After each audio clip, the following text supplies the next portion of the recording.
inside my head is sad to fade away. To hear you quite slowly distracts my head. It's a girl in the middle of the nothingness. And you tell me why, so I'll tell me true. And I spent 3 days explaining to you. And you disappear in front of my eyes. So that's why I remember I'm under lies. And it really means the sunshine. Sunshine, my lord. And I really miss the sunshine, baby. Oh yeah. And I really miss the sunshine, my lord. And I really miss the sunshine, baby. Oh yeah. Tell me why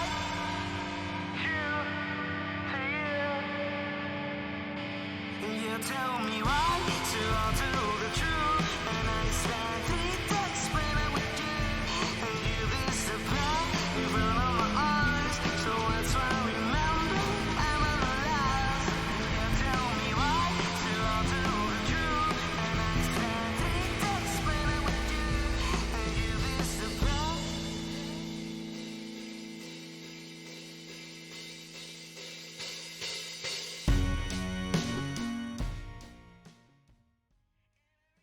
Hey everyone, it's Christy. How you doing there?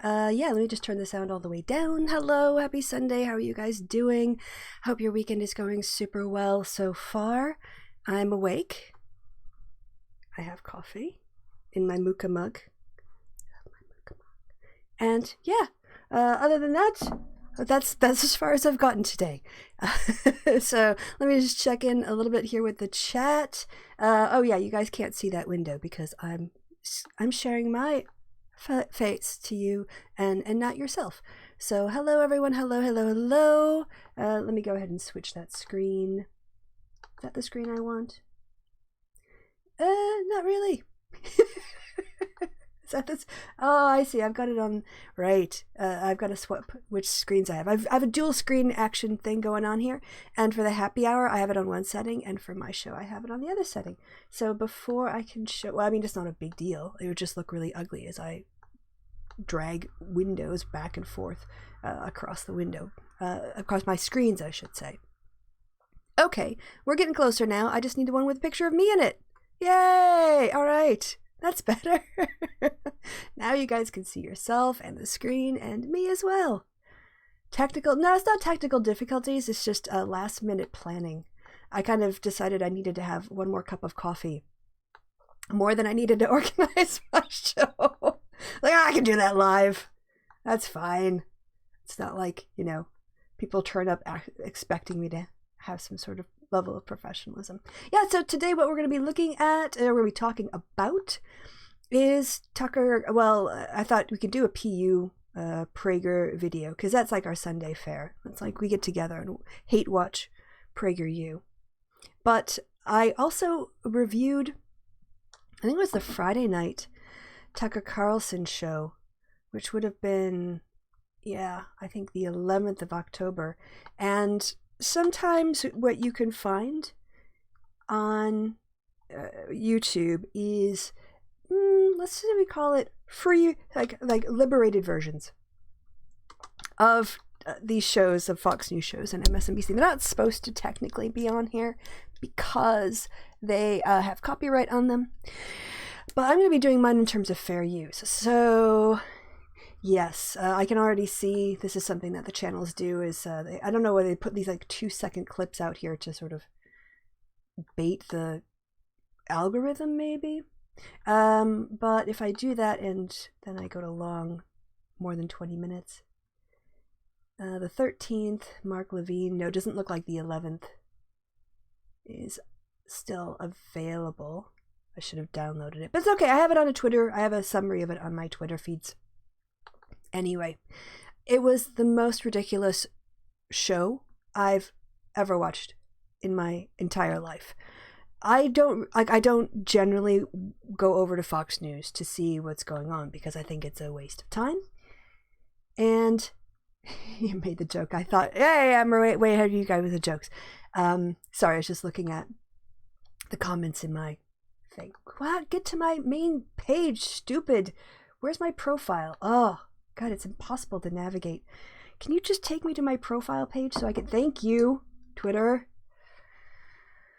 Yeah, I have to go down to... Oh, was it media? I kind of remember. I kind of forget now. Dang it! I'll have to look for it. But I can do kind of the main summary. I thought I'd bookmarked it, but then I realized last night when I went down to look for it, I couldn't find it. Tucker Carlson had a Friday night news show. Friday night. I just ignore the screen. I'm going to be scrolling for a bit. I'm going to scroll down to see if I can find the Tucker story, and then I can find the timestamps, because I clearly did not bookmark it as well as I thought. Ooh, was that it? What had happened? It was amazing. Yep, this is it. I see him now. I see him now. All right. Now I want to hide this a little bit, because so on Friday, what had happened?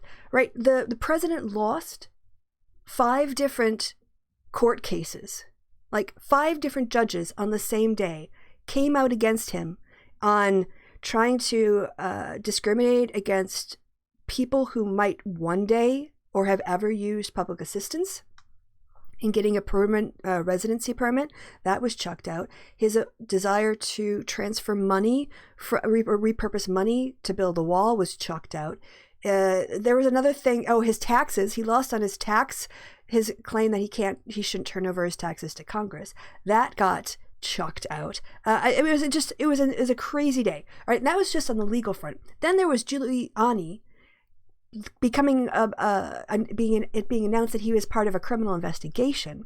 Plus, the night before, there had been the 2 guys who had just been arrested with one-way tickets after having lunch with Rudy Giuliani, and these guys gave money to Republicans. So there was so much news. Oh my gosh. I was like, how is Tucker Carlson going to cover all of this news? How is he going to, get through all of this with a Fox spin? And the answer is, they don't actually get through it. They literally just ignore that it happens. So here we go. This was Tucker Carlson's Friday night show. I didn't watch the whole thing because my eyes would bleed and my ears would bleed. But I kind of scrolled through the timestamps of the Cryon, and this is with all of the ad time excluded. But for the first 16 minutes, he talked about this stupid NBA China story, which I know a lot of free speech warriors are have their stuff up in arms about what China, the authoritarian state, being authoritarian, pushing people around. Yeah, that's not a surprise, actually. And then all of the virtue signaling about how the NBA should be standing up for freedom of speech when, of course, when Colin Kaepernick wanted to use his free expression before a game even started by just quietly and without drawing any attention to himself, kneeling during the anthem. That kind of expression is not accepted in America. So, I just don't have a lot of sympathy with these right-wingers who want to go boo-hoo on China, because they are part of the cancel culture that they're complaining about. They're as authoritarian in that way as the Chinese. Therefore, I just thought it was ridiculous. So yes, he spends the first 15 minutes plus on this stupid non-story. Then he's got a little segment where he brought on a guest, and they were complaining about liberals. And one of the things that they complained about was the fact that some people were setting fire to MAGA hats outside the Minnesota rally that Trump was at. And then they cut to commercial. And then they did a 9-minute segment on the CNN LGBTQIA town hall. And how, I guess, equality for gay people is so offensive to them. Then he ran a segment for, after that, 29 minutes to 33:30 approximately, mocking the idea that we're under a constitutional crisis when Trump violated the law clearly and directly and admitted to it and produced evidence of his criminality when he asked the president of Ukraine for a favor to start up a political investigation into one of his potential rivals. It's a crime. And then after that little bit about how the president, when it's Trump, apparently can act like a king without any oversight, and we're all just supposed to take it up the butt or up the nose or on the ear or wherever else he wants to put it because he's Donald Trump. He's a white man, hello, who is, politically aligned with the Christian theocrats, hello. Then he just covered the Trump rally until the end of the show. There was literally no news. no content whatsoever in an hour of programming. That is how completely scared they are of the facts. Amazing. It was just like, I couldn't believe it. It's not a news station.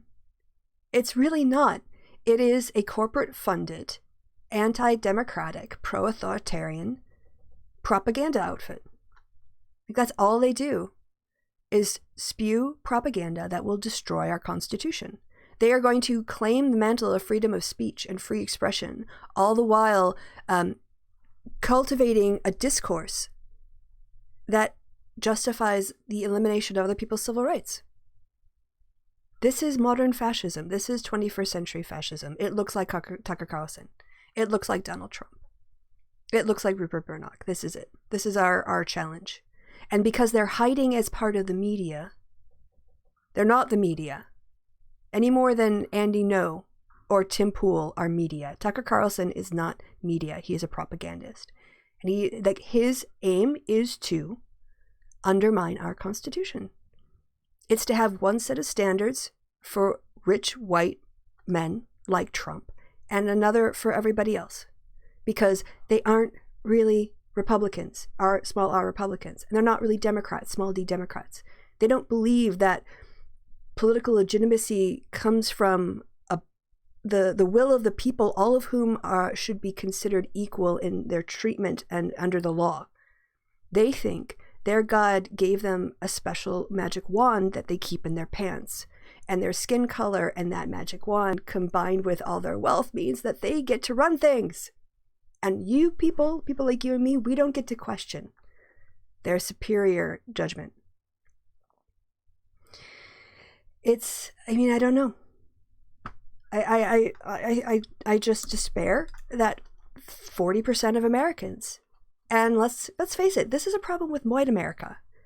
This isn't 40% of Americans. This is the 40% of racist white people and a couple people who vote against their own identity politics. Just like, I would say that minors in West Virginia who vote against their union and vote Republican because they're worried about their guns, they're voting against their own economic self-interest. And a lot of these, it's the same easily manipulated, highly religious people who were denied a good education, who were denied opportunities to develop their critical thinking skills. They're going about their lives just fine, but they're credulous. They're taught to accept things like God is perfect and you have to believe this without question, and questioning this perfect law will send you to hell. They live under emotional blackmail all the time. I'm not saying that we should feel bad for them for this. I'm just saying this is a situation they find themselves in. They are trapped in the white supremacy cycle of American history. They were raised with white people around. They were taught to be subservient. They were taught to accept authority from God, from the preacher, from the president, from the white man, and also feel like they were part of that. They could claim the achievements of Washington and Bill Gates. They didn't do shit. And so this is, I'm not saying that we shouldn't hold them accountable for their views because they are adults, but I think we need to also look structurally at how the South and how racist, not just the South, and there's a lot of racist people up north and out west and everywhere else. So I don't want to make it, but like the mentality of the South, the separatist, the white supremacist mentality of the South that exists all across America. That is also part of it. It's not just individuals. We have to look at how our education system produces racists as well. Yes, no one will provide you the education you need to overthrow them. Exactly. Yeah. I think there's a George Carlin bit he did back in the 80s where he talks about, they want you smart enough to run the books for their companies and run the machines, but not smart enough to figure out how they're screwing you over.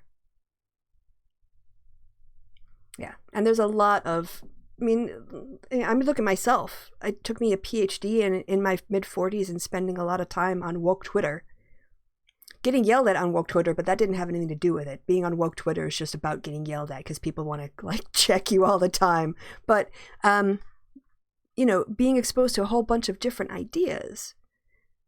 So, I reflect back on how much I bought into that BS as well. So, yeah, and again, I'm not saying you shouldn't hold people accountable for their racist views, because we have to in order to change the culture. Right now, people don't want to be held accountable for their racist views.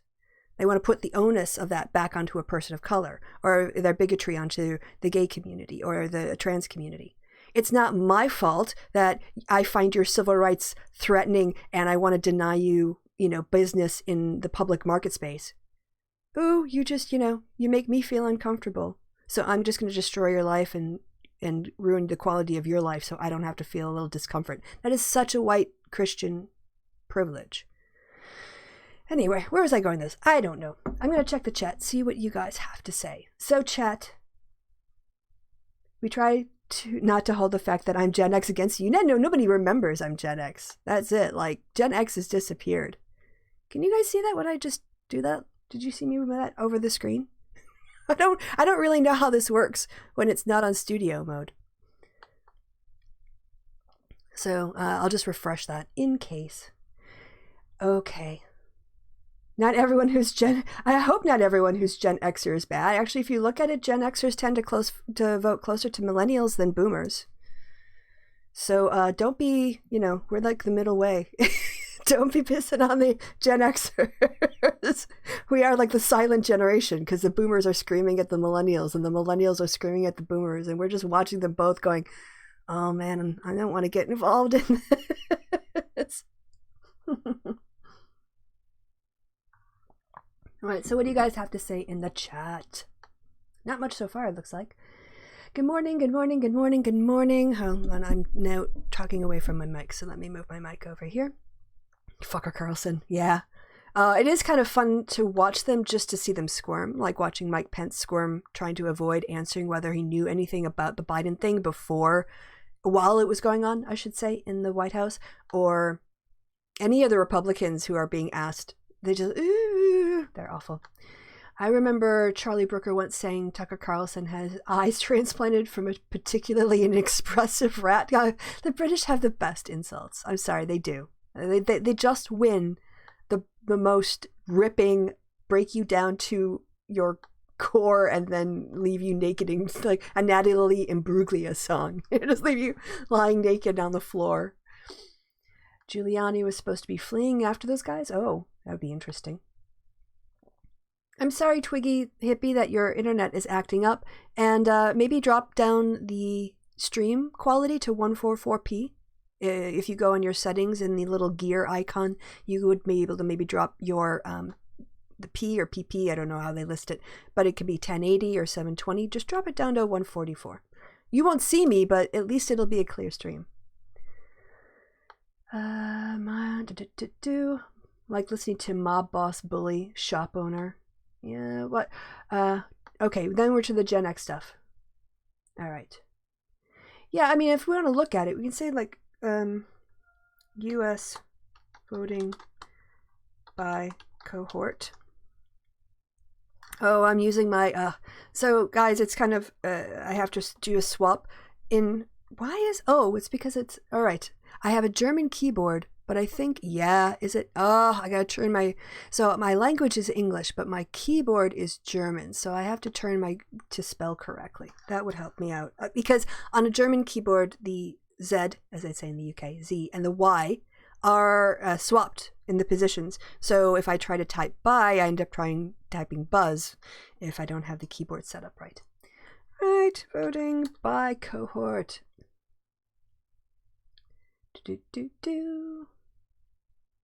I'm looking here at voter demographics, early look at the 2020 electorate. Yeah, let's look at that. I don't know if it's going to have attitudes or not. Well, let's see what Pew has to say. All right. Political demographic shifts. In 2016, non-white voters were more likely to back Clinton, while white voters were more likely to back Trump. Younger generations differed notably from older generations on their view on key social and political issues. Who turns out to vote will matter. Yes, we all know that. It's a truism. I guess everyone has to say it, though. But 2020 will be the first time Hispanics will be the largest racial minority or ethnic group. They are less democratic as a group than African Americans are. It's I think African Americans are closer to like 80-90% likely to vote for the Democratic candidate, whereas Hispanics I think are currently in the like mid 60s. So they have that deep Catholic tradition that maps onto a lot of the social conservative views of the Republican Party. So there's a lot of pull from that part of it. Raw numbers, 32 million Hispanics will be eligible to vote compared with 30 million blacks. Asian population will reach an estimated 11 million eligible voters. Taken together, the strong growth among minority population means a third of eligible voters will be non-white, up from a quarter in 2000. The increase is at least partially linked to immigration and naturalization patterns. 1 in 10 eligible voters in the 2020 election will have been born outside the United States, the highest share since at least 1970. So not like the highest share in all of human history, because we've always had immigration, because we're a country that stole its land from the people who lived here and then invited in a bunch of our friends. And then after the party got full and there were a bunch of fights within the friends, that we decided, oh, now it's time we have to limit immigration. All right, yeah, we know voter turnout will be important, yada, yada, yada. Generational shifts, here we go. In 2020, nearly a quarter of the electorate will be ages 65 and older, the highest such share since at least the 1970s. This reflects not only maturation of the large baby boom generation, but also increased life expectancy amongst older Americans. Boomers and older generations who will be 56 and older next year are expected to account for fewer than 4 in 10 eligible voters in 2020. This is significant change from 2000, where nearly 7 in 10 eligible voters were boomers, silents, which is members of the silent generation, or members of the greatest generation, collectively those age 36 and older at the time. Yeah. Even as recently as 2012, when the youngest boomer was 48 years old, boomer and older generations were about half the electorate.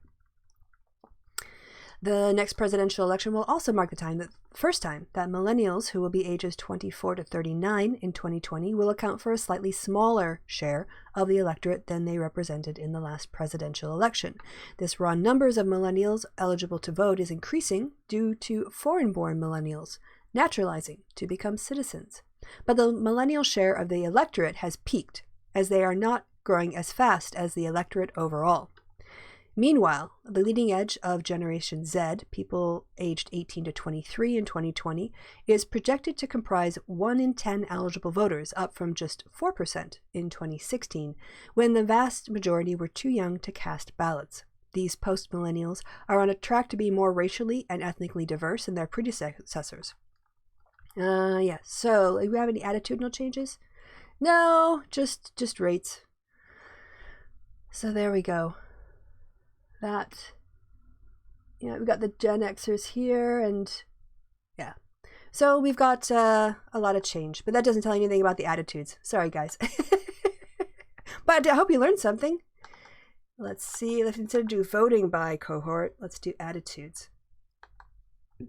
This is how I love being in political science. I get to ask all these interesting questions and then just look them up.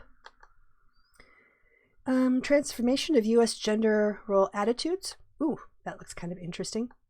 But it's Science Direct, so I don't know if we'd actually be able to read it all. Okay, I don't think that this is open access. But we can at least read the abstract, which a well-written abstract should answer your who, what, where, when, why, how, what is the big finding, and why should you care kind of questions.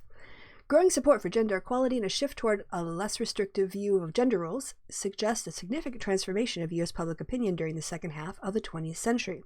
Following the initial discovery of these trends in the 1970s, yeah, this is it, like gender stuff, all that things, we don't have data on a lot of these attitudes beforehand because people didn't really pay attention to it. Attitudes toward gender roles have received less scholarly attention in the 1980s due in large part to questions about the relevance of this kind of opinion for understanding patterns of stability and change in behaviors and institutions related to gender. In other words, the guys who were dominating the research didn't care, and it took women and feminist men coming along and maturing into these questions to actually take these up as studies of inquiry or objects of inquiry. Since the early 1990s, a new generation of research in other words, a new cohort of researchers who actually pay attention to this stuff, has supported evidence linked to changing gender role attitudes to subsequent change in the behavior of individuals and also to the level of gender inequality within specific institutions. While gender role attitudes appear to have significant effects within the context of family institutions, questions about the precise causal origins of these changing attitudes have received insufficient attention in the recent literature. This paper contributes to the sociological reconsideration of this opinion trend by evaluating competing explanations of changing gender role attitudes. We find evidence. This is the fun part, everyone, pay attention. This is where your ears should perk up when you're reading an abstract. We find evidence of substantial cohort replacement effects. Further analysis suggests that processes of ideological learning may mediate a large portion of the cohort replacement effect, also explaining much of the contribution of adult attitude change to opinion trends. We discuss the implications of these findings for advancing literature and also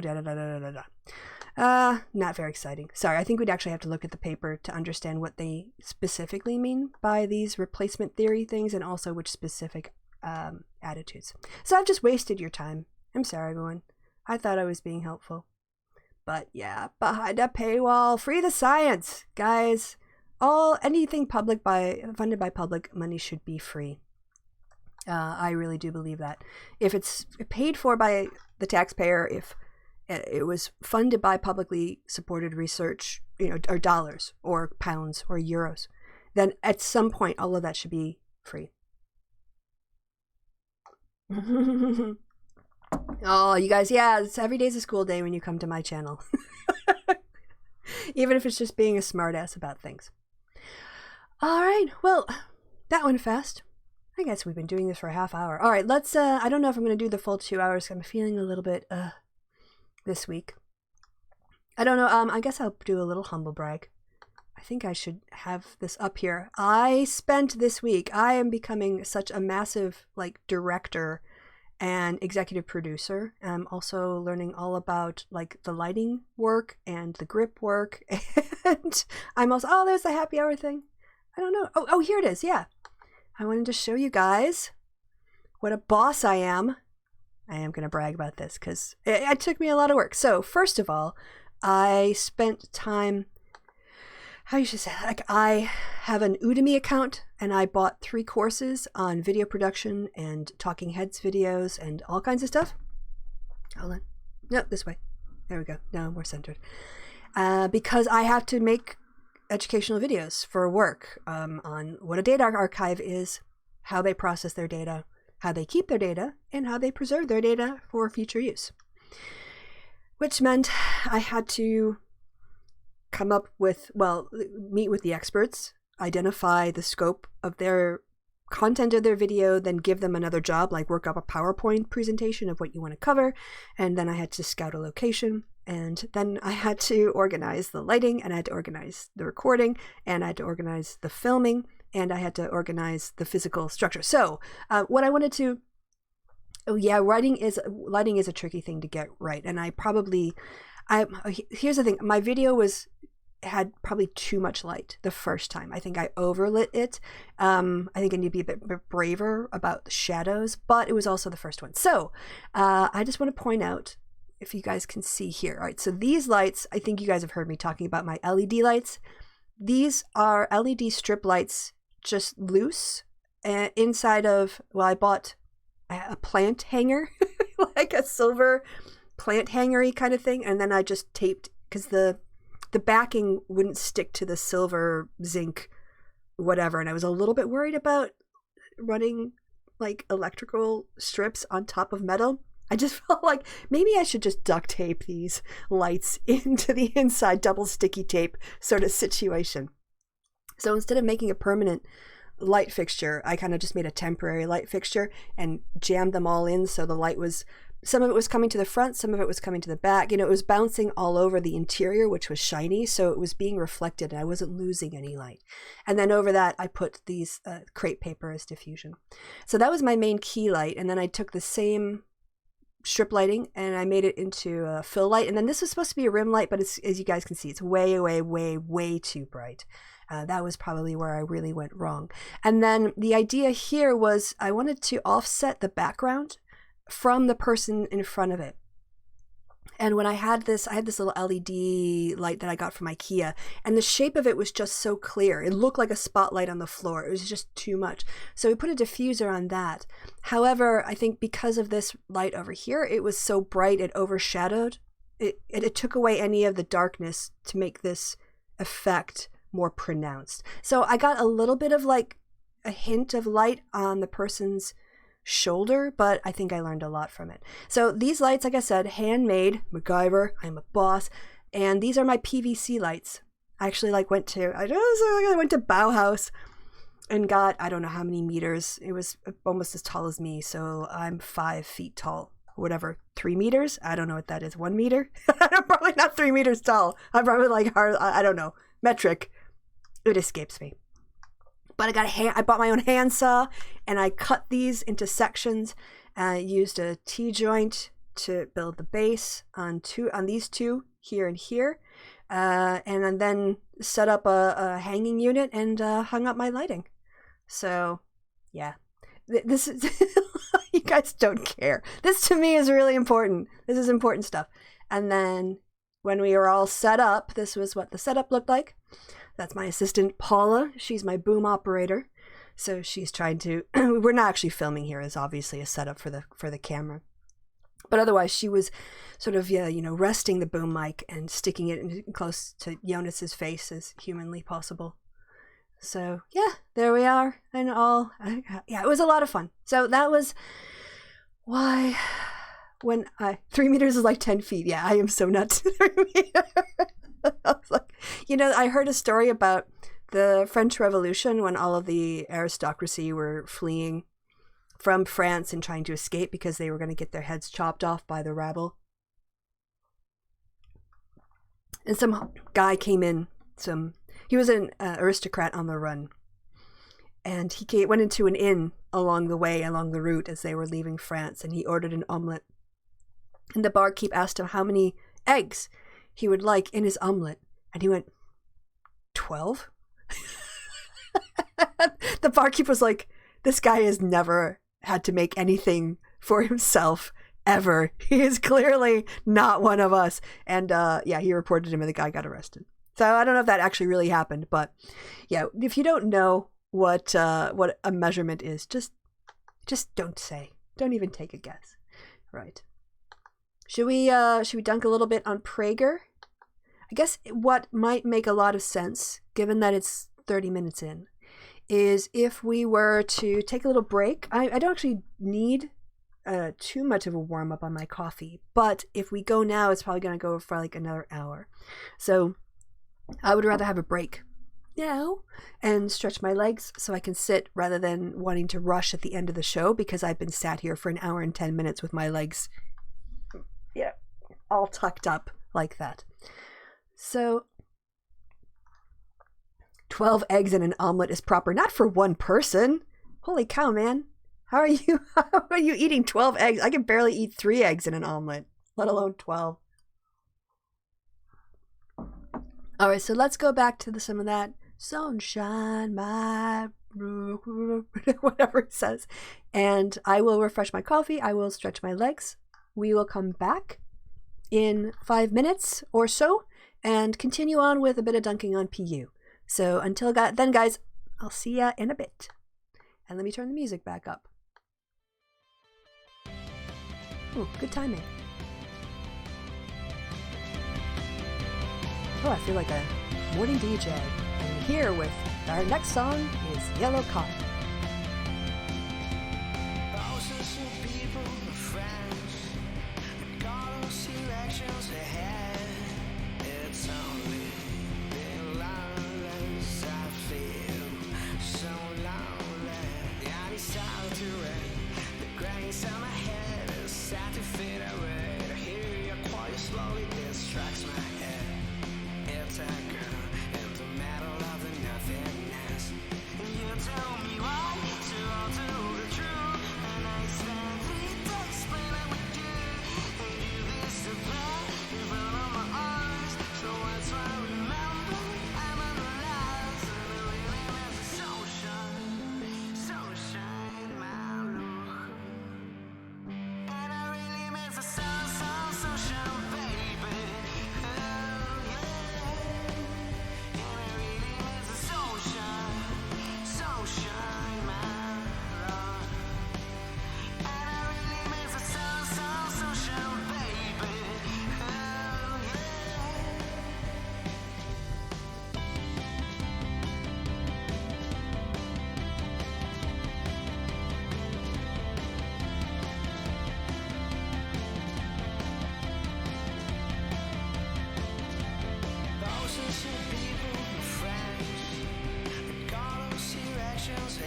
inside my head is sad to fade away. To hear you quiet slowly distracts my head. It's a girl in the middle of the nothingness. And you tell me why, so I'll do my true. And I spent 3 days explaining to you. And you disappear in front of my eyes. So that's why I remember I'm under lies. And I really miss the sunshine. Sunshine, my lord. And I really miss the sunshine, baby. Oh yeah. And I really miss the sunshine, my lord. And I really miss the sunshine, baby. Oh yeah. Tell me why, true to you. You tell me why, so I'll do the truth. And I spent 3 days explaining with you.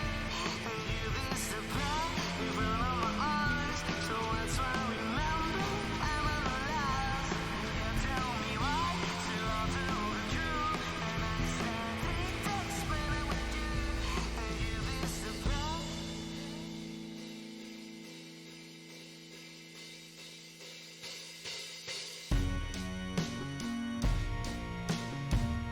I really miss the sunshine, baby. And I really miss the sunshine, baby. Oh yeah. And I really miss the sunshine, baby.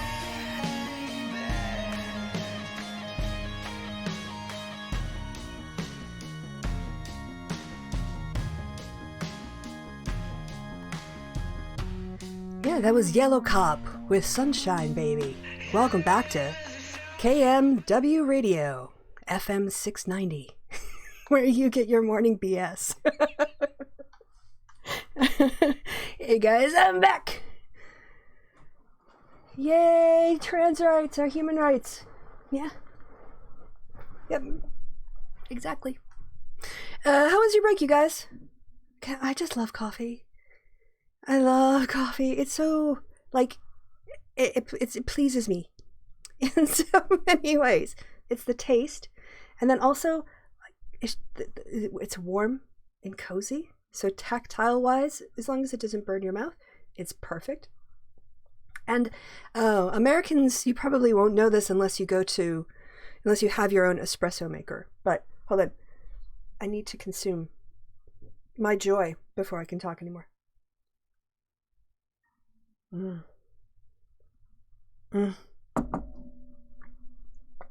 when you make a shot of espresso, or if you've got another espresso-based coffee, sorry, waking up, when you grind the espresso beans, if they're really good quality and they've been well roasted, there's that little oil that sort of sits on the top, that golden oil, which is offset by the slightly yellow color of the espresso sort of froth, and it's heaven. I don't need much in life. I don't take much pleasure from, I mean, my tech makes me happy, but honestly, like sleeping in without an alarm clock, waking up naturally, having a cup of coffee, just chilling with a drink with my friends, just simple things in life. That's all we need. So, ain't nothing so sexy as an espresso being poured from a bottomless portafilter. Ooh. Endless espresso. That just sounds like, to me, that's like endless orgasm. Like the mouth version of it. Crema. Yes. It might be called the crema in it.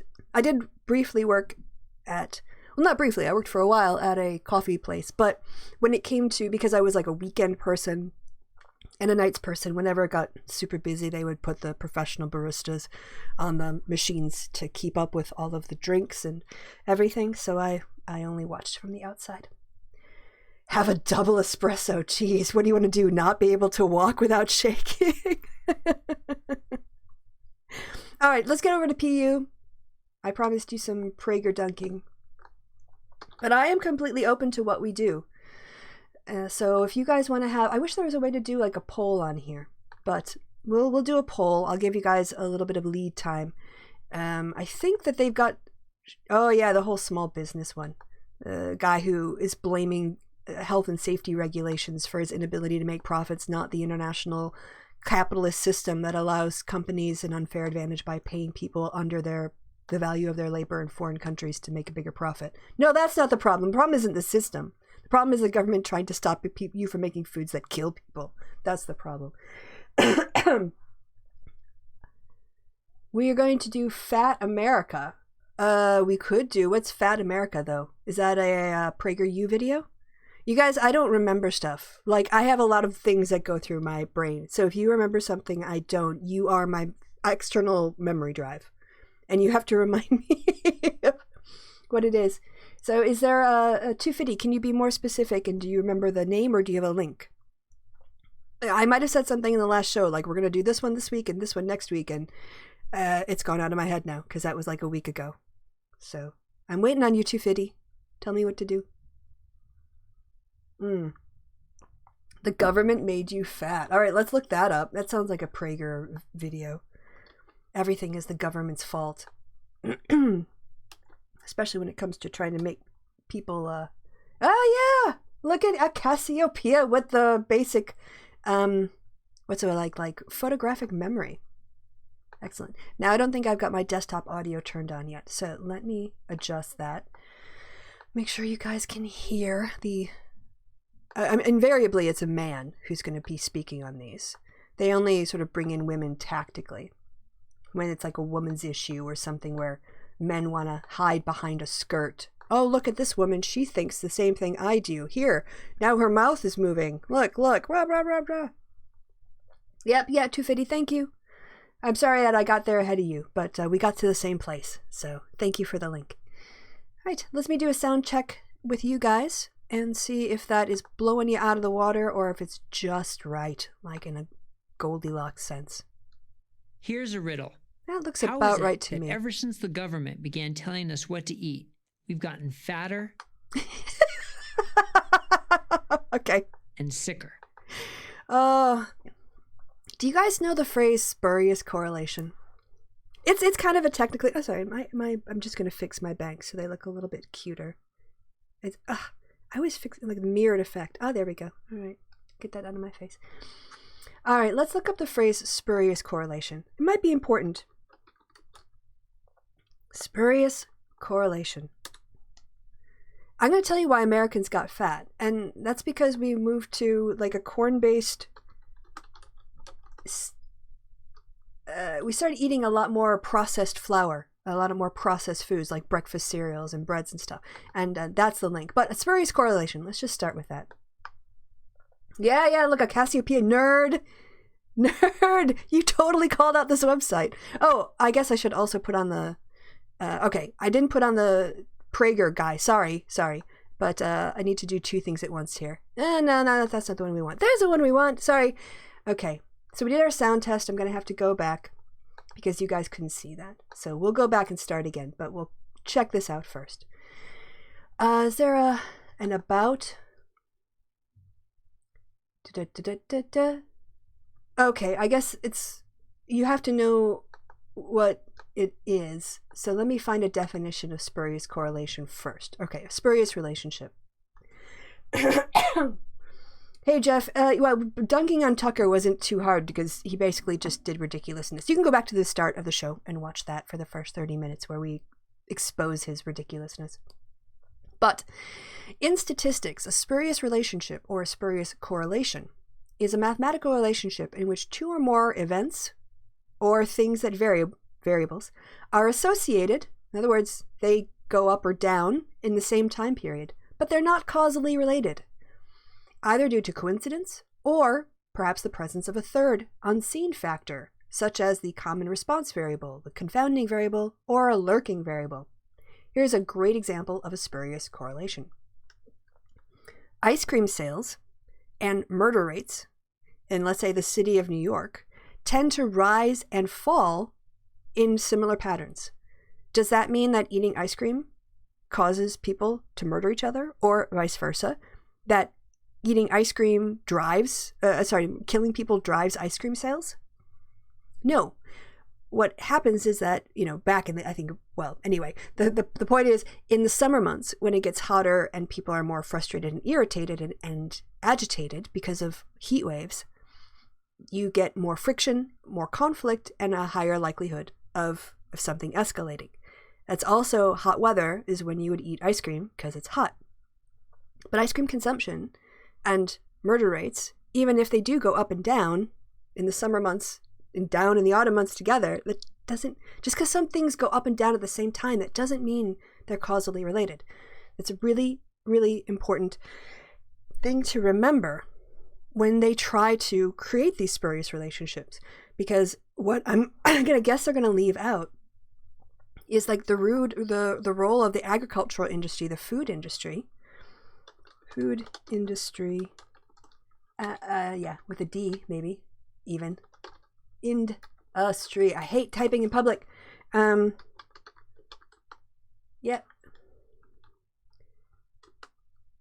History.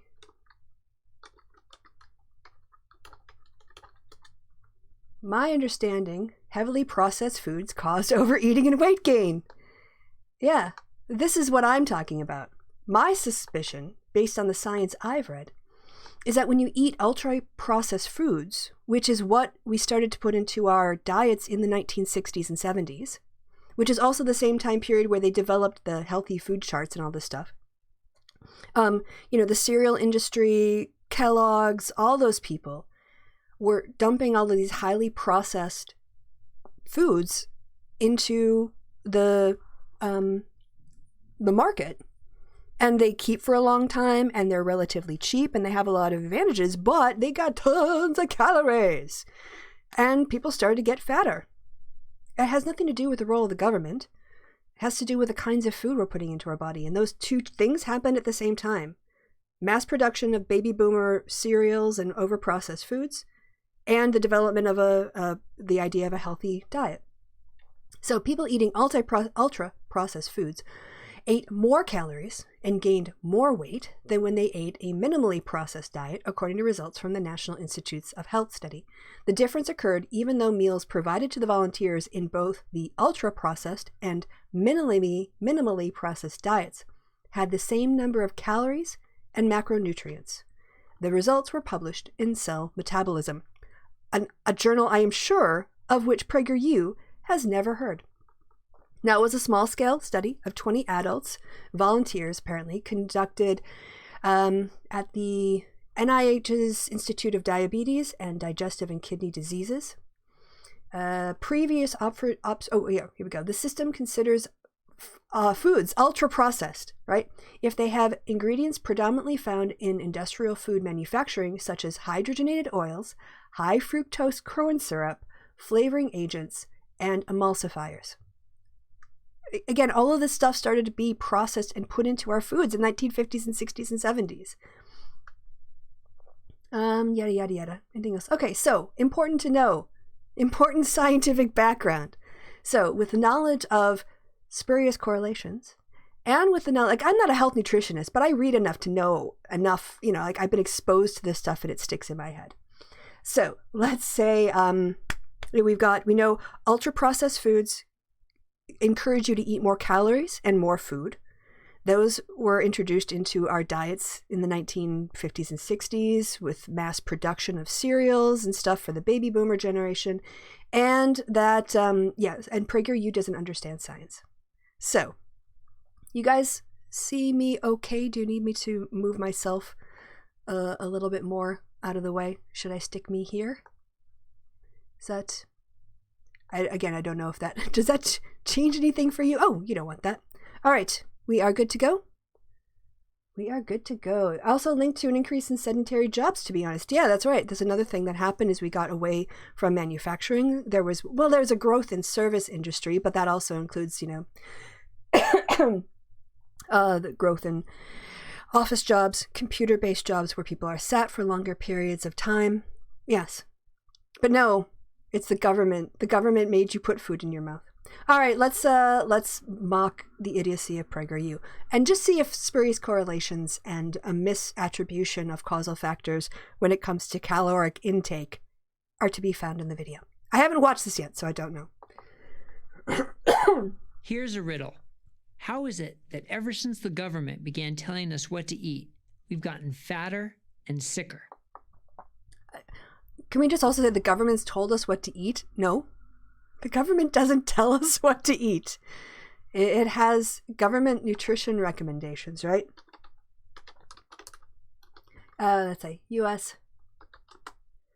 food recommendations. Yeah, something like that. Health.gov. Okay, yep, this is a United States website. About the dietary guidelines. Purpose. The U.S. Department of Health and Human Services and Agriculture jointly publishes the dietary guidelines for Americans every 5 years. The guideline provides evidence-based food and beverage recommendations for Americans to ages 2 and older to promote health, prevent chronic disease, and help people maintain a healthy weight. Wait, it's not ordering us to eat food. It's not giving us our shopping list for the next 5 years. What is this the government makes us eat? Oh, wait, they're idiots at Prager. They're lying sacks of crap who have to strawman the government in the safe zone of their YouTube channel because they can't handle the real world. I forgot. In 1977, when the government first set dietary guidelines... Did I not say the 1970s? Hello? The average American male weighed 170 pounds. Yeah, because at that point we hadn't had the full effects of that ultra-processed food in our diets for 20 years. Oh, I love how everybody is white. I love how a PragerU is just filled with white people as animations. Let's count the white people in PragerU videos and look at where they put racial diversity and ethnic diversity and gender diversity, and where they just keep the patriarchy, the white supremacist patriarchy. Oh, 1970s mac and cheese. Do you guys remember? Okay, you won't. I grew up on strawberry shortcake cereal. The pink dye in it was so bad they had to pull it from the shelves, if I remember correctly. I ate crap. Count Chocula. Captain Crunch with Crunch Berries. I had so much bad cereal growing up, and then mac and cheese. And I don't know if you guys remember chicken egg noodle. It's like it was an egg noodle base, and you put some chicken flavored powder on it and you mixed it up, kind of like mac and cheese but chicken flavored. Weighs 197. Yeah, imagine when you put a bunch of supersized meals out in all the restaurants, which play on two factors that make sense individually but are actually in competition. So when we didn't have supersized menus, we didn't have mass fast food drive-thrus in the 1970s. It was starting.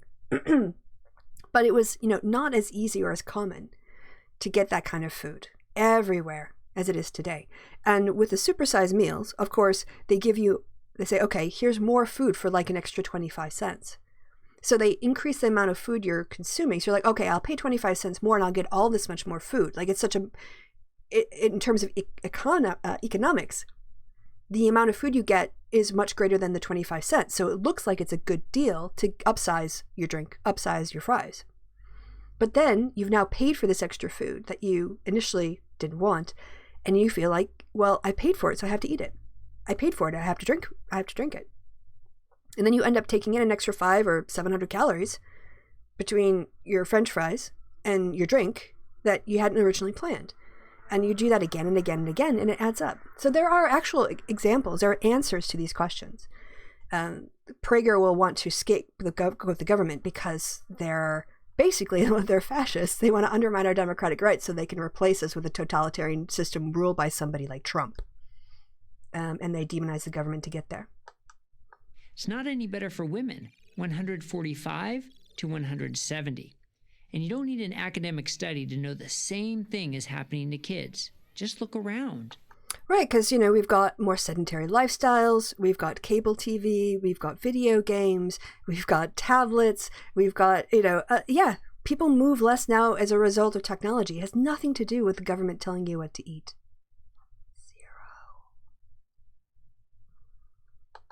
The weight gain has real-life consequences. The percentage of Americans diagnosed with type 2 diabetes, a condition that can lead to severe medical issues, has risen from 2% in 1977 to over 9% in 2015. And you know who really suffers from this problem? People of color who live in food deserts.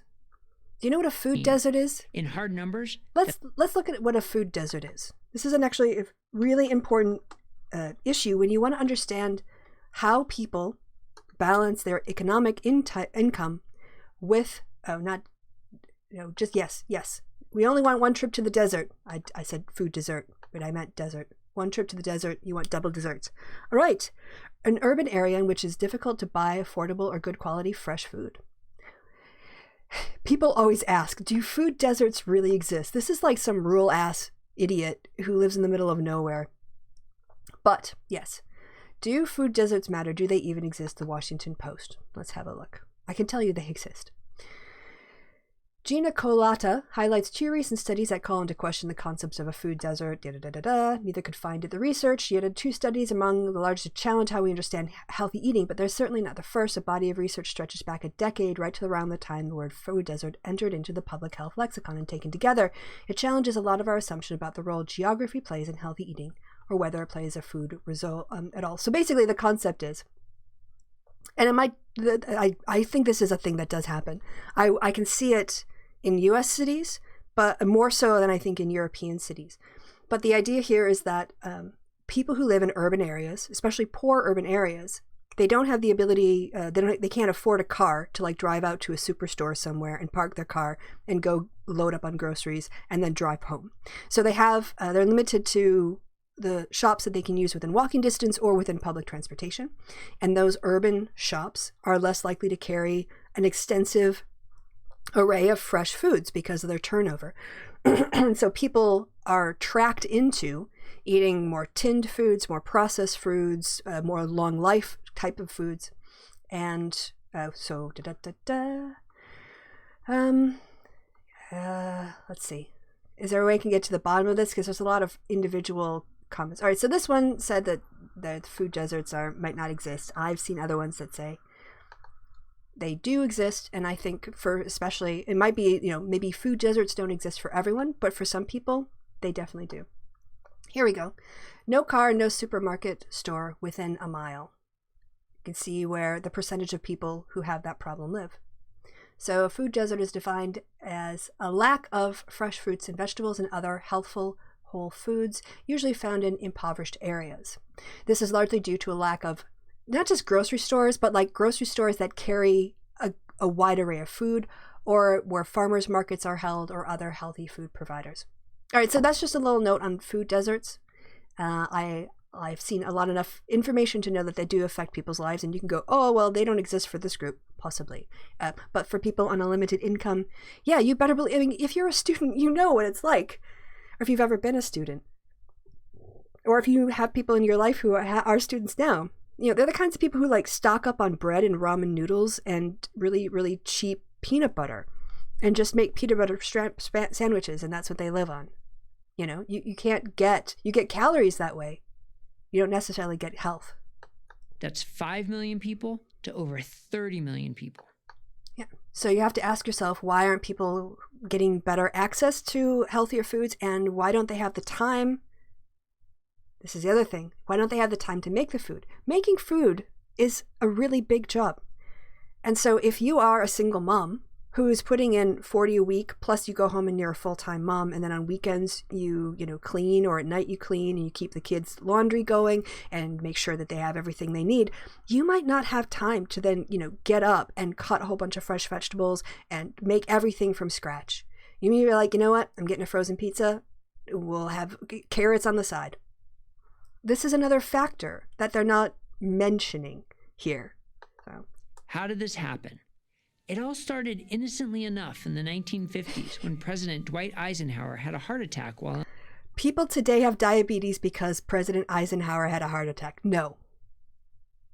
People today have diabetes because of the food they put in their mouth, and the food they get to put in their mouths is reflected on what food is offered to them on their shelves. And the quality of food offered to them on their shelves has a lot to do with what manufacturers decide to put into their products. This has nothing to do with the government. In office. Suddenly, the issue of heart health became a national obsession. Keep in mind, this was an era when scientists had harnessed the power of the atom, unlocked the secrets of DNA, and cured once incurable diseases like polio. Surely there had to be a scientific solution to heart disease. There was, and a charismatic medical researcher from the University of Minnesota named Ansel Keys had it. Cholesterol, Keys claimed, was the villain of the heart disease story. His now famous 7-country study. Everyone else bored yet? Like, what does this have to... You're like, they PragerU, I swear to God. They ask you a question, and then they just lead you down a garden path with something that has nothing to do with anything. You go, see how it's all the government being evil. Like, you've established nothing empirically. You've said this went up at the same time this went up, therefore the government is bad. They're really... This is a minute and a half in, and this is garbage. Utter garbage. On the other hand, what's nice about this is that we don't have to spend all our time debunking it. So, it's got that going for it. Determined conclusively, in his mind at least, that people who consumed high amounts of fat, specifically saturated fat, had higher cholesterol levels and thus higher rates of heart attacks. Lower your fat intake, and you would lower your heart disease risk. The ever-confident Keys spread the gospel. As an influential member... All right, so, I'm glad they got this cardiologist here. I'm going to tell you right now, a cardiologist isn't qualified to make a correlation between government policy and health outcomes unless he's got, we already know that PragerU loves to hide behind other people's qualifications or identity politics. And they'll push other people out there with these terrible scripts. So, I don't really care this guy's a doctor. It doesn't matter. It doesn't qualify him or lend any more credibility to these claims. It would only be empirical evidence that could improve that. I just noticed that my cover is dusty. Hold on. God. It's really bugging me. I need something. There it is. There we go. It's my keyboard is really dusty. It's bothering me. I keep a little duster for it because it gets dusty, and I don't like that. I don't care what you think. All right, getting on with the American Heart Association. He was in a very strong position to do so. There was only one problem. Keys' study was bad science. The sample size was so small. Well, surely then the fault was with the scientific community for not replicating his study and publishing the results. Oh, wait, I bet they did. The data collection integrity so shoddy, and the lifestyle variables between the countries he studied so great that his research had no scientific validity. Okay. So then that should be up to the medical community. Again, all right, well, so we're going to discredit this guy, blah, blah, blah. In other words, he asserted a conclusion he couldn't prove. When other PragerU, that's you. That's what you do in every video. Your spurious correlation that the government made you fat. It's something you can't prove. You guys are such hypocrites. You're such bad liars. Oh, man, it's just ridiculous. Like, who falls for this? Who sits there and go, yeah, oh, look, there was some bad science back in the 1950s, so clearly the government made me fat. And it was the only study that was ever done. And even though it's been, other people did it and couldn't replicate the results. Oh, we got to really talk about this one study that took place in the 1950s. Was it? Because that's going to explain everything. Scientists questioned Keys' conclusions. Yeah, and Sib Wolf asked, and the meta-analysis of studies that refute is cited where? Exactly. Thank you. So for people who don't know, a meta-analysis is when you a researcher looks for a lot of individual studies on the same topic and tries to collect the results and sort of look for the general patterns.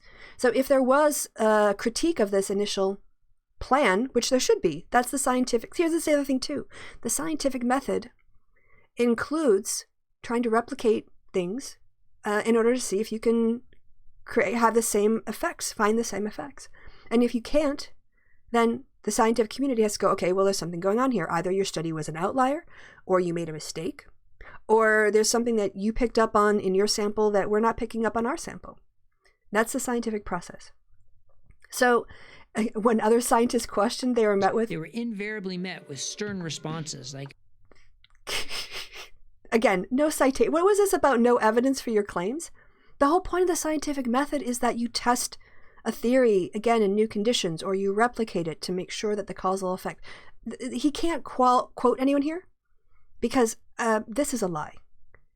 It's really a lie. The idea that scientists would just go, oh, look, we have this one study that has some pretty small sample size and has never been replicated, but this is a gospel truth. No, that's not how it works. So whoever you are, Mr. What's your name? Cardiologist Brett Shear, you're reading lies. You're a liar. Liar, liar, pants on fire. Brett, you're a liar. Is his name Brett? I keep forgetting his name. He's so forgettable. Yeah, Brett. You're a liar. You're reading lies. You're people terrible. Are dying while you're quibbling over data points. Actually, no scientist would say that. And certainly no scientist in the medical field that's irresponsible of Brett here. The little sellout shill that he is, selling out his soul for a bit of Prager money. No medical professional would say we should go with one study that's never been replicated as opposed to doing more testing. As to seeing if we can replicate these results, we should use a wider sampling frame. We should diversify the participant pool. It would just not happen. He's lying to your face. And there are great benefits and no risks to adopting this new way of eating. Also uncredited. No one. He's not quoting anyone. He's straw manning. And they have to straw man. Why? Because Brett's a liar and Prager is a liar. Y'all are liars. You just lie to people. Your conservative propaganda out. In 1973, the American Heart Association set the dietary limit on saturated fat at 10%. And in 1977, the U.S. government followed suit. Where did the 10% value come from? Wait. So you're saying that the American Heart Association made a recommendation and then the government followed the science and there was an error in the science and therefore the error in the policy, which would hopefully be later corrected. But that doesn't mean the government made you fat. See, we're still like almost halfway through and he hasn't been able to substantiate his claim. It didn't come from any scientific data. It was merely a... He's not actually citing any of these documents or quoting how they set this limit. He's just making up a story. Government committee's best guess. This was a government committee. Oh, this would be good. A government committee. Let's see if he has any specifics here. Despite contrary evidence like the 1957 Western Electric Company employee study.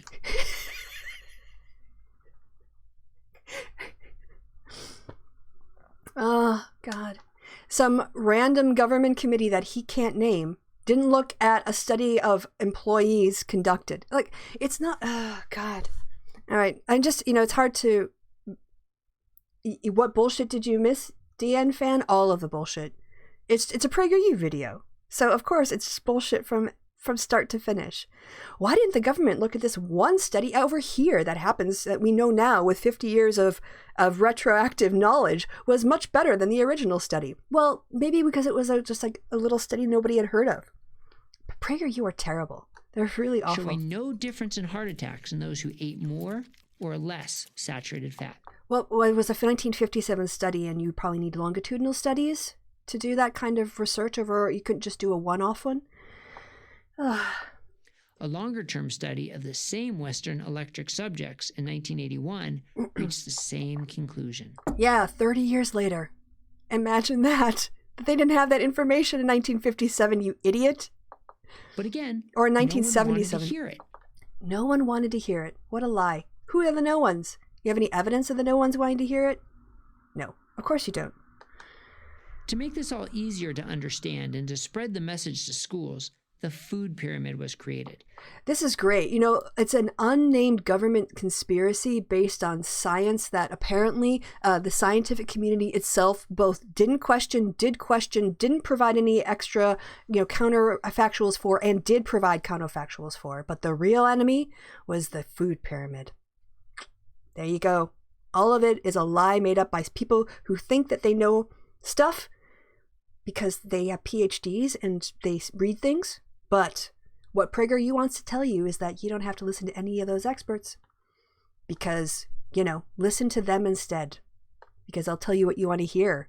Racist, bigoted, transphobic, cis white guys in rural America and urban areas who are quite resentful that you can't get laid. That's the chart you first saw in 3rd or 4th grade, with all the supposedly good foods.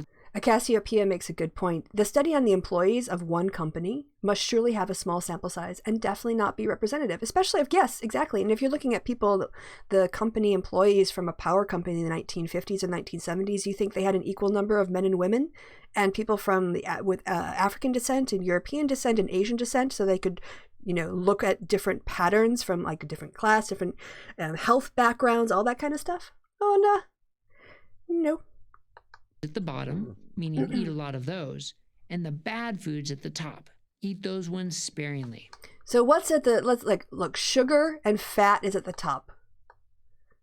Hey, don't eat so much butter, don't eat so much candy, try to limit the amount of fats and dairy and also processed fats in various meats. Try to stock up on veg. And I would agree that the cereals are probably, there's too much emphasis put here on the cereals, especially if it's white flour or processed flour as opposed to like a really dense, dark kind of bread or like fullkorn, as they say.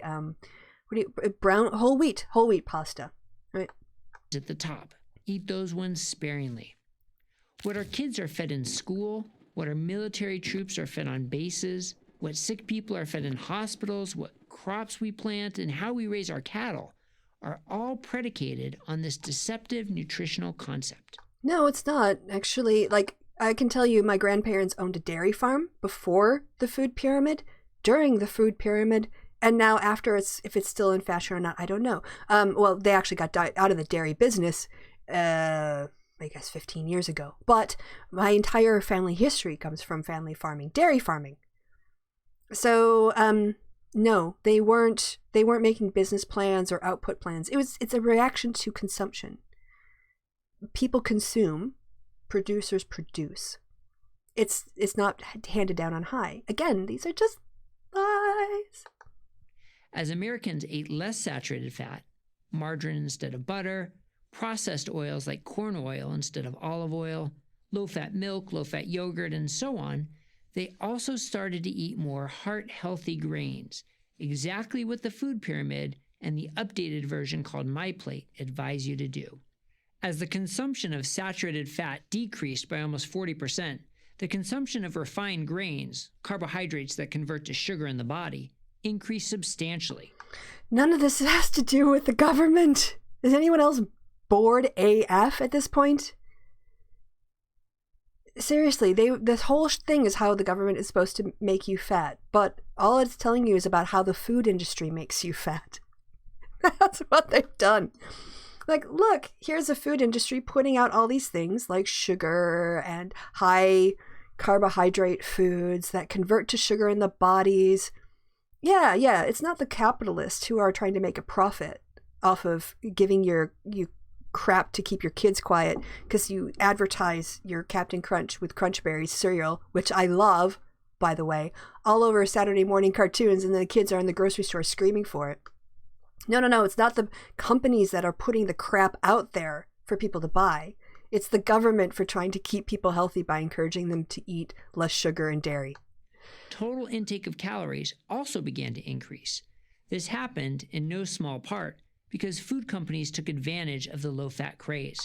Wow, yeah, look at that. Capitalism exploiting a market. In no small part. Yeah, you mean 100%. Food companies 100% took advantage of this low-fat craze and tried to rebrand themselves, pushing out more crap with higher calories, saying, but look, no fat. Lots of carbs, but no fat. You're going to see coming down on the people who profited from making Americans fat in this video? Don't think so. They lowered fat and increased sugar. Yeah, exactly. It's the problem with the food manufacturers, not the government. Thank you. Yeah, they're putting out crap because it's popular. They're putting out crap because it makes them. Do you guys remember when Pringles went to court to say that they weren't a food?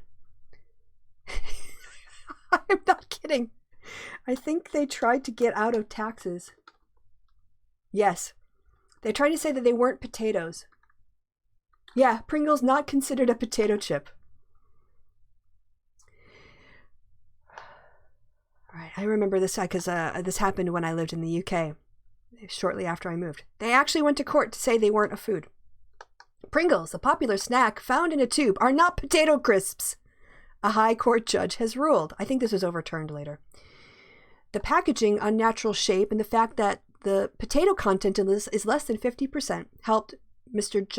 Justice Warren make his crunch decision. As a result, Pringles in all flavors are free from the value-added tax. The manufacturer Procter & Gamble is likely to save millions of pounds as a result of the decision, with customers also likely to pay less. P&G had gone to court to challenge VAT and duty tribunal decision that Pringles was subject to the standard 17.5% rate of value-added tax because it was a potato crisp product, which are, unlike most foods, subject to tax. But the manufacturer insisted that their best-selling product was not similar to potato crisps because of their mouth-melt taste, uniform color, and regular shape, which is not found in nature. It also argued that potato crisps, unlike Pringles, did not contain non-potato flours and were not packaged in tubes. Pringles are more like a cake or a biscuit, it claimed, because they are manufactured from dough. Mr. Justice Warren ruled that Pringles were not made from the potato, as set down in the definition laid down by the 1994 VAT Act. But he said that Pringles did not meet these criteria, being made from potato flour, corn flour, wheat starch, rice flour, together with a fat and emulsifiers, salt, and seasoning with a potato content of about 42%. So there you go. Pringles are not majority potato. Right? But all of this is really the government's fault, you guys, because Prager thinks you're an idiot. Suddenly, supermarkets were full of supposedly healthy, low-fat, high... Suddenly, companies like Procter & Gamble were making a lot of money from putting cheap, highly processed flour and other items into food and calling it low-fat. I think that's what he meant to say. Suddenly, capitalism became aware of the profit that could be made from killing people by asking them to eat themselves to death. You could say that too. But it wasn't the government that made people fat. It was companies putting out products and marketing them to customers to create a desire that was systematically unhealthy. And people whose portion sizes went up, and also in some cases because they couldn't afford, they had neither the time nor the money for the expense of higher quality foods. So they bought processed foods. Sugar foods. It remains that way today. Foods that are high in sugar stimulate reward centers in the brain and leave us wanting more. Thus, the famous line about potato chips, bet you can't eat just one. So capitalism is using our innate physiological and psychological weaknesses in order to create products that create an addiction in its consumers. But don't blame Americans' weight on that. On capitalist companies like this putting crap out on the market that we then just, oh, come on, Nutella. Tell me you don't want to just do you guys have Nutella in the States now? Hazelnut chocolate spread. I mean, we're all humans. We're driven by these desires. And it wasn't the government that made companies do this. Companies were seeking profits and they put people above them. That's what capitalism does. The end result is a fatter population with greater and greater health issues. It is just the lily whitest video ever. Like this, it's like they live in a little white supremacy where there's only white people. We should go back and see again. Is it 100% white people in these videos? I mean, to me, if it is, it just reflects the white supremacist worldview of the Prager, channel. Their content is about white people because they think about white people and they don't think about other people. Like type 2 diabetes, a problem that's getting worse, not better. How do we get ourselves out of this spiral? There are many answers. For some, it's a low-carb, high-fat diet. Well, this problem was not caused by the government. So it's going to be interesting to see where they go here. For others, it's a Mediterranean diet. For some, it's vegetarianism. For others, it might be something else. You need to find the best solution for you. And that's really the point. We need to take responsibility for our own health. Well, surely we should also hold responsible the companies that are dumping these products onto the markets and maybe have some standards, or do something about all the bad high-carb crap out there that people are putting out to make money from.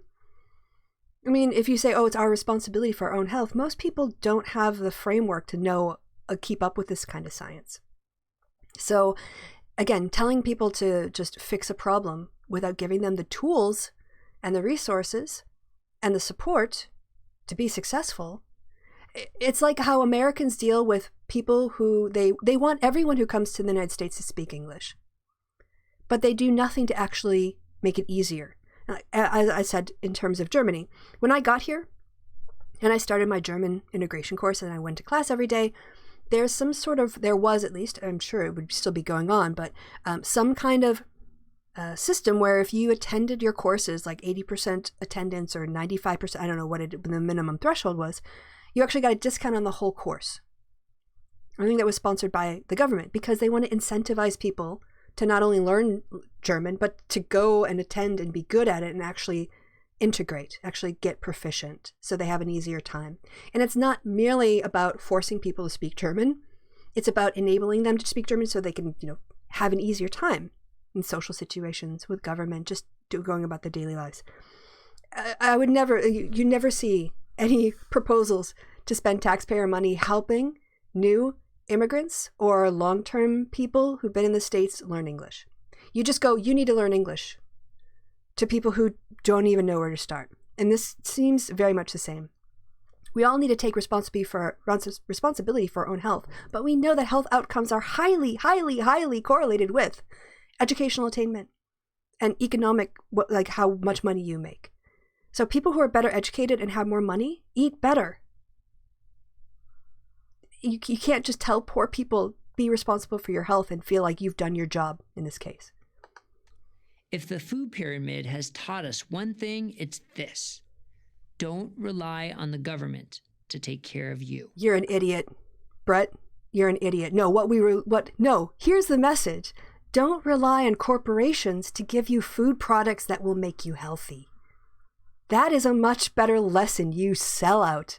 You bald-ass cube ball-headed mofo.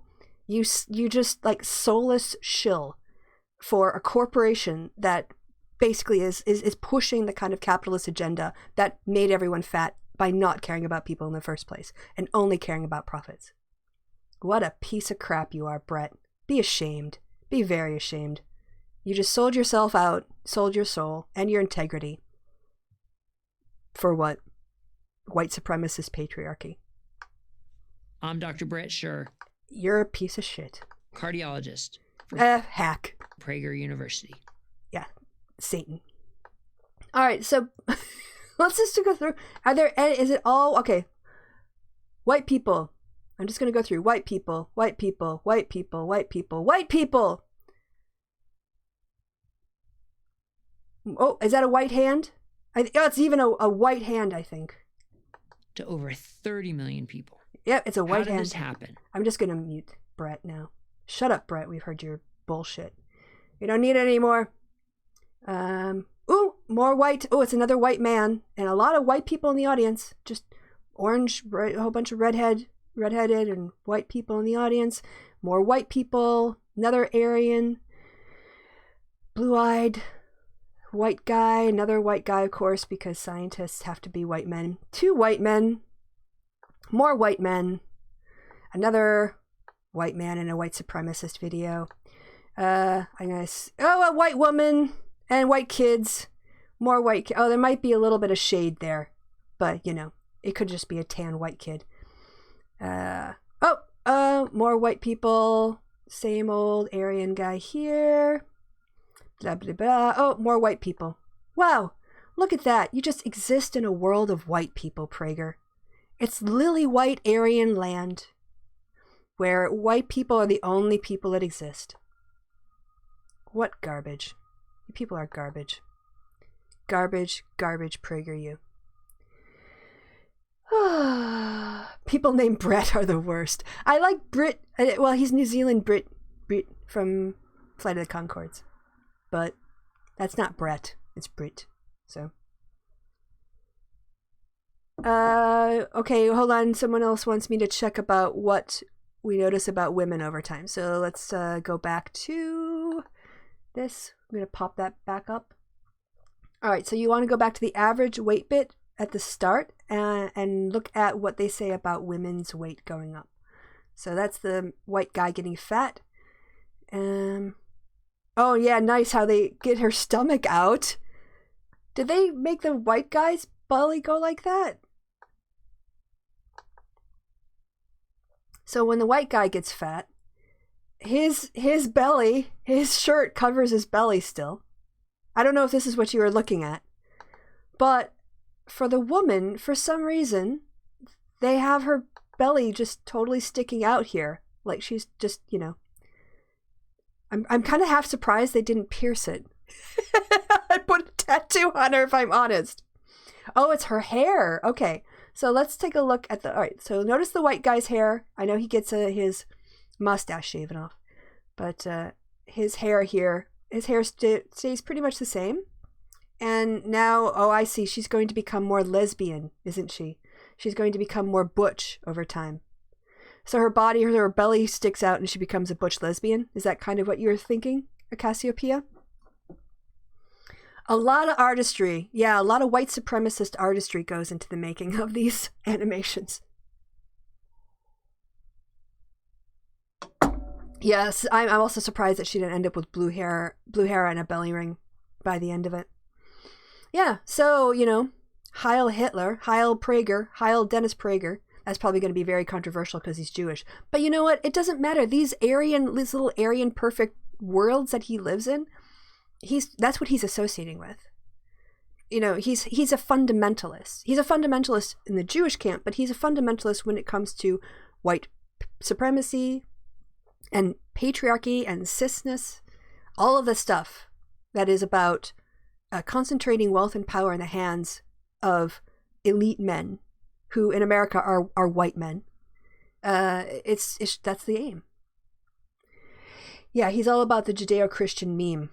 Yeah, it's about talking about compassion, but then just beating the crap out of everybody who tries to get you to be compassionate to women, generally to gay people, generally to trans people, generally to non-white people who are experiencing oppression. So, yeah. Okay. That's it.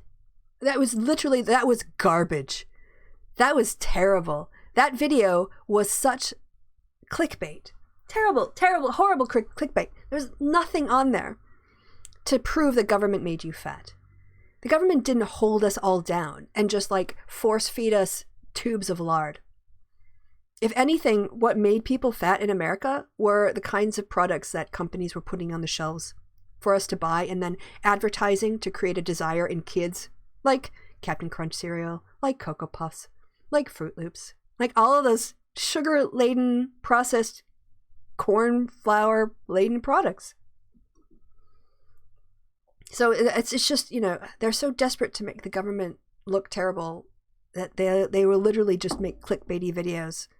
I feel like reporting that as clickbait because it doesn't explain at all how the government did not make people fat. I wish I could give them Fs and have them take down their videos and redo them until they're actually factually based. But this isn't an essay that has to be marked, sadly. It's just theocratic propaganda. Okay, guys, well, we've been propaganda like got milk. Yeah. Lack of regulation on food standards and advertisements are a huge factor that they completely ignore. Thank you. That is an excellent, excellent point, Cassiopeia. There's so many things. I don't think it's I know that video wasn't necessarily fun, but it was really important actually, I think, to sit down and unpack.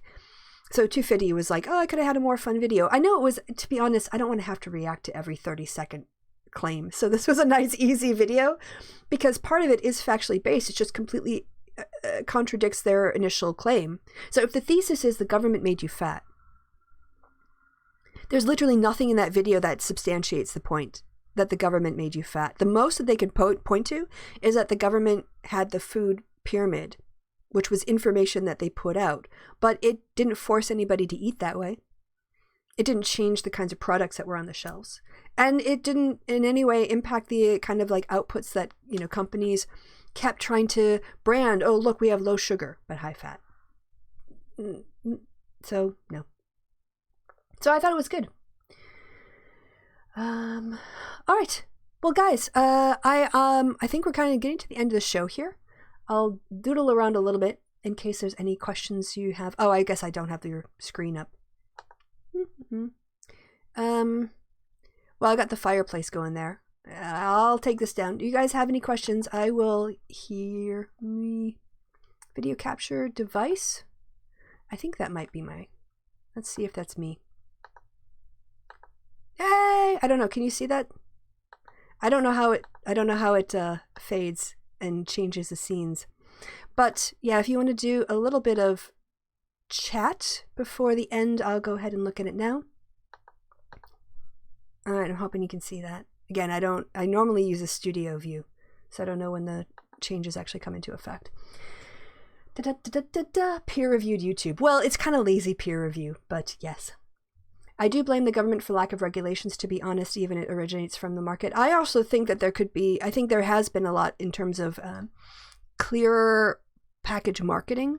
For instance, I remember when they standardized the food labels into like standard units, because otherwise you would get a portion in this can of this tin over here would break its contents into 4 different sections per can, and this can would be the whole can. So if you didn't multiply the calories by 4 over here, it would look like this has a lot fewer calories than this one over here. And so they finally standardized like some of the metrics so you could do an easier side-by-side comparison, and that was good. But again, that in and of itself, without the information or the ability to make those judgments, you have to educate people into how to make smart choices. They don't just instinctively know how to do it.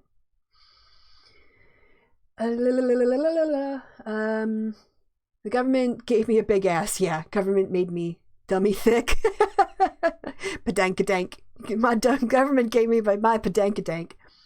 Government made you fat because you listened to the scientists, regulated poorly thanks to corporate lobbyists, but ignore that part. It's just the government. Yes, thank you. Precisely, said Wolf. Wasn't there a row recent in the U.S. about displaying the amounts of sugar and teaspoons on packaging? Very possibly. I don't live there anymore, but clearly anytime that the government wants there to be transparency about what crap you're putting in your bodies, companies really don't like that very much at all. I think recently, this was sometime 10 years ago. Okay, yeah, very possibly. In terms of, the sugar in teaspoons, or being more consistent about how they present their information so consumers can make better. The food calculation is calculus, yeah. The government suddenly banned overly high sugar concentration or something. The right would rebel and eat themselves into an early grave, so let's do it. They did that a little bit. If you guys recall, New York banned those super drinks, and people lost their crap. I mean, we're not talking about, like, all right, I got my here, Stein. Here, this is like, you normally put a beer into this. But when we're talking about super gulps, I don't know if Europeans really get how big drinks get. In America, you see things maybe and you think it's a joke. But literally, we're talking about like buying a liter of soda with a straw in it. And just raw, yeah. It is, and so banning that size, it's meant to be like just putting a cap on people killing themselves. It's not like you can't drink 12 cans in a row. You just like can't buy the huge size. Anyway. And rags like the Daily Mail don't help. Yeah, everything gives you cancer. Everything, yeah. Eggs are going to save you. Eggs are going to give you cancer. Wine will make you live forever. Wine will kill you. I've given up, honestly. We have some of the same problems in the UK. Yeah, but there were some steps taken. And this isn't just, I think that there's a trend. This isn't just a US trend. When you start to see these product changes in other countries start to have the same problems because they're working on the same physiological and psychological species presets that we have. How much is what food the U.S. government recommends affected by lobbying? Huge. I mean, there's the dairy lobby, there's the agricultural lobby, then there's all the product lobbying. So yeah, there's a big forces at work to stymie product or stymie information as well. And to, as Pringles, we want to save millions in paying taxes because we're not actually a food. We're not actually potato. We're going to call ourselves a potato chip, but we're not actually made of potato. At least not majority potato. And they don't care. Like, they'll just put out whatever people will put into their mouths for money. And it's our fault too, but it's their fault as well.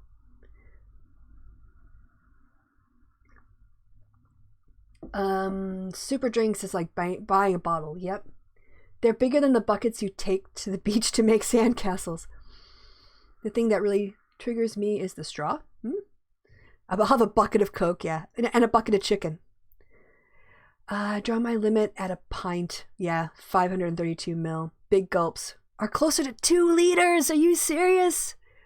Big gulps are closer to 2 liters? I like the tiny cans. Yeah, they actually have these little mini cans you can get in Europe. Like they would be like a shot of Diet Coke to some Americans, or a shot of Pepsi, compared to a 2-liter cup. All right.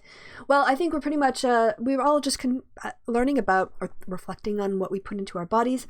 I know I switched to vanilla flavored soy, which probably has a lot of sugar in it despite being soy, but it means I don't put in other sugar into my coffee. So, love coffee. All right. I'm going to go have a meaningful relationship with another cup of coffee. What else is going on? I don't know. I think if Kevin and I don't do a happy hour on the channel, I am going to try to do a week show. I know I mentioned, I think last time, that I wanted to do like a weeknight winters as well as a weekend winters. But Kevin and I have been on the doing happy hours literally every other day this week. If you look at our schedule, we've gone, I don't think, more than 2 days in a row without doing a happy hour for a week now. And when I do that, I kind of take up the content I would do on my show when I'm doing it with him. So either you'll get another happy hour, you might get 2 this week, before another weekend winters. Or if, I think Kevin actually might be busy till Thursday night, he said. In which case, you would probably get a Tuesday night winters. So that's my plan anyway. I might get lazy and cancel, who knows. But at least I will be here next week. I will definitely be here next week, Sunday. And I'm trying to think if there's anything else. No. So thank you guys for stopping by. I hope you enjoyed the time on a Sunday. I'm going to play with my window here a little bit.